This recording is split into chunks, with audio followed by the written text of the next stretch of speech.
I'm saying if. Do we know something about the measurement of chances for Michael Sam? That if he's going to be drafted? Well, as far as the general managers and the teams that we've talked to in the last couple of weeks, they say that, yeah, it's probably going to happen, but it's going to be more like the 6th or 7th round. You know, Michael Sam did a great job at the Combine when he met with the media. He didn't do such a good job when he got onto the field. And it's those measurables, those football measurables, I know Chris can add to this too. Say that? I don't necessarily know if it's a distraction, but I can tell you that, you know, when it comes to running the 40-yard dash, when it comes to doing those 225 bench press reps, he didn't measure up to where you would typically put a guy in the 1st, 2nd, 3rd, 4th round. And I know Chris can attest to the fact that he just doesn't have the football measurables. But you look at the tape from his time at Missouri, the guy can play between the white lines. And that's really what matters here. That's really, you know, when we're talking about a draft, a lot of this is about numbers. He ran a 4.9.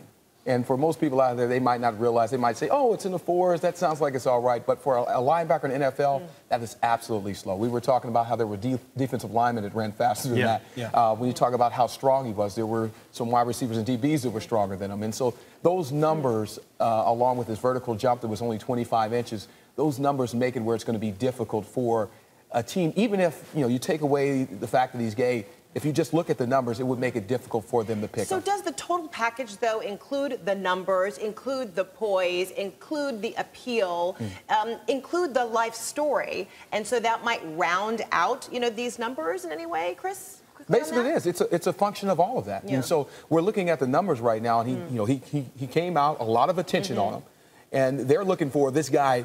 You know, I came out.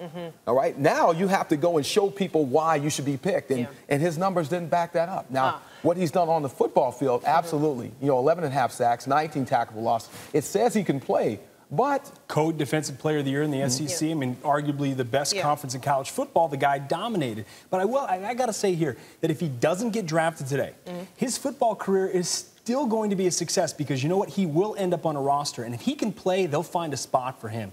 Lions don't listen to what sheep say, okay? If the guy can play, the guy can play. And will that make a statement on behalf of the team that were to ultimately pick him, whether it be today or later on, a team that he plays for?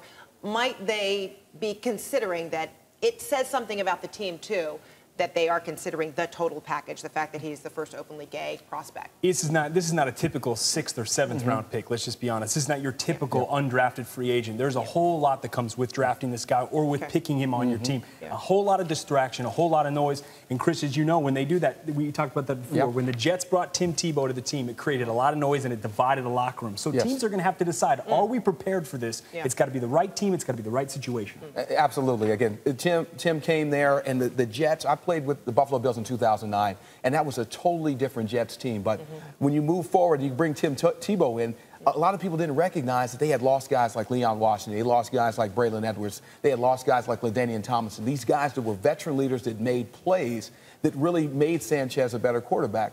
And so that distraction, you don't really want that. And so it's going to be important. The team that brings him in, they don't really want a distraction, but as long as he can come in and he can play, that's the great thing about football. At the end of the day, regardless of what you're doing kind of off that field, as long as you can come on and play, there'll be a place for you. Right. Exactly. All right. Doesn't matter who you are, who you date, what you do. If you can win games, they're going to find a spot for you.